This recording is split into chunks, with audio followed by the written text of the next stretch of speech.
Hey guys, today we're going to deep dive into the real case of Elisa Lam and what really happened to her at the Cecil Hotel. We've got some brand new footage to look at, and I think it proves my theory about what happened to her. It is absolutely insane. Let's get into it. If you don't know about this case, I highly suggest you watch my full video, which is linked below.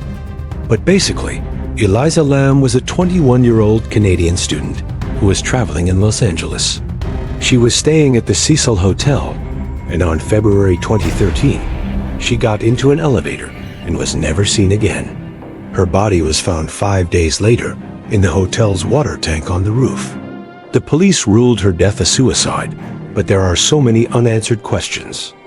And today, we have some new footage that seems to prove that there is more to the story.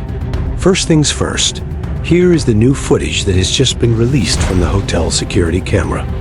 You can see her pressing buttons in a strange pattern. She presses 4, then 6, then skips several numbers and goes to 1, then 2. Then she presses the up button, looks out, presses the down button, and then the up button again. Then she gets off on the 14th floor, which is the floor that has the access to the roof. This footage raises so many questions. Why was she doing that? What was she trying to do? And why did she go to the 14th floor? I did some research, and it turns out she wasn't the only one doing this strange elevator ritual. There have been stories about the elevator game since the 1970s. And according to a video I watched, the game consists of getting into an elevator, alone waiting for it to reach the second floor, turning around 3 times, then pressing the up button 4 times and the down button 6 times. After that, you will have entered another dimension. Of course, I don't know if any of this is true, but if it is, that would explain why she went to the 14th floor. She may have thought that she was going to another dimension or another world. But wait, it gets weirder. After she got off the elevator on the 14th floor, other guests reported hearing strange noises coming from inside the elevator shaft, like voices and footsteps. When they looked inside, they saw strange shadows moving around. One guest even said she saw a little girl standing in the elevator looking at her. After this, the elevator stopped working for several hours. It wasn't the only strange thing that happened. In the days before she died, guests reported hearing screams in the night and seeing shadowy figures running down the hallway. I don't know about you guys, but this is giving me major goosebumps.